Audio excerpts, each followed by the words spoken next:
Hello friend, এখন যে ডায়াগ্রামটা দেখতে পাচ্ছেন এটা Redmi company phone Redmi A1 Redmi A2। তো এদের charging diagram same to same ভাবেই কাজ করে। তো আমাদের যদি চার্জিং যে কোনো প্রবলেম, ফেক চার্জিং কিংবা চার্জিং নট শো কিংবা চার্জিং হচ্ছে না, এই ধরনের যদি সমস্যা আসে তো খুব ইজিভাবে স্টেপ বাই স্টেপ প্রত্যেকটা লাইন চেক করে আপনারা প্রবলেম সলভ করতে পারবেন। তো সর্বপ্রথম চেক করব যে সাববোর্ড হয়, যে সাববোর্ডের যে মেন যে পয়েন্ট হয় 5 ভোল্ট যে পয়েন্টটা আছে, সে 5 ভোল্ট থেকে অ্যাকচুয়ালি চার্জটা কীভাবে যাচ্ছে চার্জিং আইসি পর্যন্ত, সেটা প্রথম চেক করা হবে। তো সবচেয়ে প্রথম চার্জিং কানেক্টার থেকে চার্জিংটা সাববোর্ডের কানেক্টারে এই পয়েন্টে এসে যোগ হচ্ছে। তো যোগ হয়ে কোথায় যাচ্ছে ভালো লক্ষ্য করবেন। একটা পয়েন্ট যদি মিস্টেক করেন তাহলে প্রবলেম সলভ হবে না।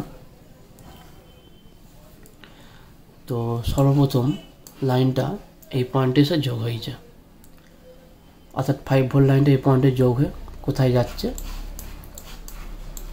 তো দেখতে পাচ্ছেন গাইস, এই যে সিম কানেক্টার দেখতে পাচ্ছেন, সিম কানেক্টারের ঠিক নিচের দিকে চার্জিং আইসি আছে। তো প্রথমে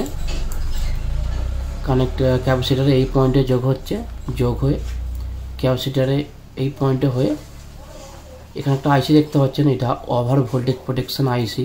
তো যদি কোনো কারণে ভোল্টেজ বেড়ে যায় তো এই আইসিটা নষ্ট হয়ে যায়। তো আপনি এই আইসিটাকে জাম্পার করেও সরাসরি প্রবলেম সলভ করতে পারবেন চার্জ দিন না হয়। তো এখান থেকে আপনি সরাসরি এই কানেক্টার এই ক্যাপাসিটার পর্যন্ত জাম্পার নিতে পারেন। তো এখান থেকে হয়ে এই ক্যাপাসিটার হয়ে চার্জিং আইসির এই দুটো পয়েন্টে এসে যোগ হয়েছে।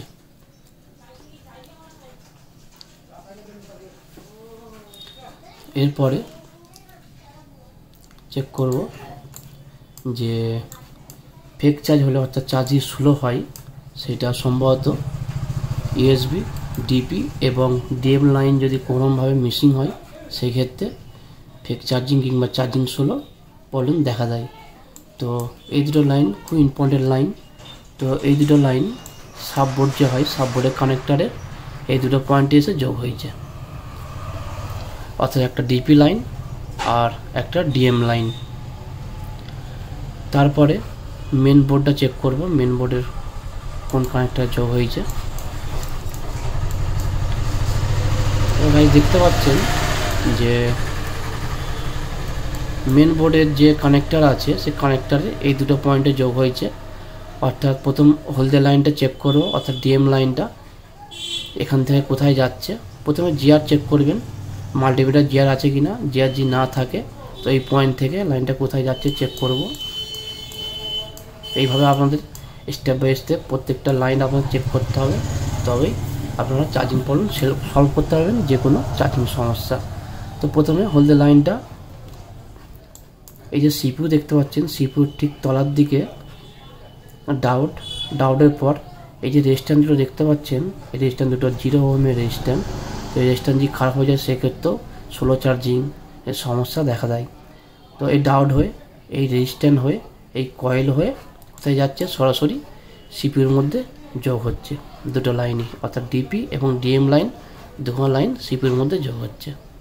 তো আপনার এই সিপিইউ থেকে এখান পর্যন্ত লাইনটা ঠিক আছে কি না, সেটা এখান পর্যন্ত লাইন দুটো ঠিক আছে কিনা চেক করার জন্য আপনাদের এই দুটো রেজিস্ট্যান্সকে রিমুভ করতে হবে বোর্ড থেকে। রিমুভ করে আপনাদের জিআর নিতে হবে, যে এখান পর্যন্ত এই পয়েন্ট পর্যন্ত জিআর আসছে কি না। যদি জিআর আসে তাহলে জানবেন যে আইসির তলা থেকে এখান পর্যন্ত আমার লাইন ওকে আছে। সেক্ষেত্রে আপনি এই রেজিস্ট্যান্সগুলো চেঞ্জ করতে পারেন, অর্থাৎ না হয় জাম্পার করতে পারেন, জাম্পার করে প্রবলেম সলভ করতে পারবেন। ফেক চার্জিং সমস্যার ক্ষেত্রে এই ধরনের সমস্যা দেখা দেয়।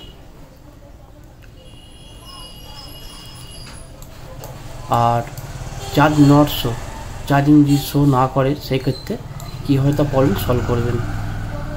সেক্ষেত্রে গাড়ির যে ব্যাটারির যে লাইন হয়, ব্যাটারির আইডি লাইন এবং বটন লাইন, এই লাইন মিসিংয়ের কারণে অনেক সময় চার্জ শো করে না ডিসপ্লেতে। আর কি হয় যে চার্জিং এরো, ওভার টেম্পারেচার, এই ধরনের কিছু সামথিং প্রবলেম দেখা দেয়। তো এই লাইনগুলো স্টেপ বাই স্টেপ চেক করে দেখে নেবো কোথা থেকে কোথায় যাচ্ছে। তো সবচেয়ে প্রথম ব্যাটারির যে আইডি লাইন, অর্থাৎ এই যে এই যে কার্ডটা দেখতে পাচ্ছেন, এই কার্ডের যে লাইনটা আছে, প্রথমে ব্যাটারি কানেক্টর এই পয়েন্টে যোগ হচ্ছে, যোগ হয়ে এই পয়েন্টে যোগ হয়েছে। অর্থাৎ এই দুটো রেজিস্ট্যান্সে এই মাথা থেকে হয়ে এই মাথায় যোগ হয়ে এই পয়েন্টে ঠেকেছে। তারপরে আরেকটা লাইন রেজিস্ট্যান্সে এই মাথা থেকে হয়ে কোথায় যাচ্ছে একটু ভালোভাবে লক্ষ্য করবেন। একটা লাইন মিসিং হলে আপনাদের প্রবলেম সলভ হবে না। তো এই লাইনটা তো গাইস দেখতে পাচ্ছেন সরাসরি সিপিইউর মধ্যে প্রবেশ করেছে। অর্থাৎ সবার প্রথম আপনাদের মিটার দিয়ে জিআর চেক করতে হবে যে জিআর আছে কি না। এখন পর্যন্ত আপনাদের চেক করতে হবে যে এখানে জিআর আসছে কি না, এবং এই পয়েন্টে চেক করতে হবে জিআর আছে কি না। যদি এখান থেকে জিআর না থাকে তাহলে আপনাকে এখান থেকে এখান পর্যন্ত জাম্পার নিতে হবে। আর এই পয়েন্টে জিআর যদি না আসে, রেজিস্ট্যান্সটা প্রথম রিমুভ করে দেখবেন যে জিআর আসছে কি না। তা যদি না আসে তাহলে এখান থেকে আপনাদের সিপিইউর আশেপাশে অর্থাৎ সিপিইউর এই পয়েন্টে আপনাকে জাম্পার নিতে হবে সরাসরি, তবে আপনার প্রবলেম সলভ হবে। এটা গেল আপনাদের আইডি লাইন। এরপরে button line same to same, আপনাদের এখান থেকে এখান পর্যন্ত প্রথম কন্টিনিউ চেক করবেন আছে কি না, তারপরে এই রেজিস্ট্যান্সটা চেক করবেন ঠিক আছে কি না, তারপর এখান থেকে এই লাইনটা বটন লাইনটা কোথায় যাচ্ছে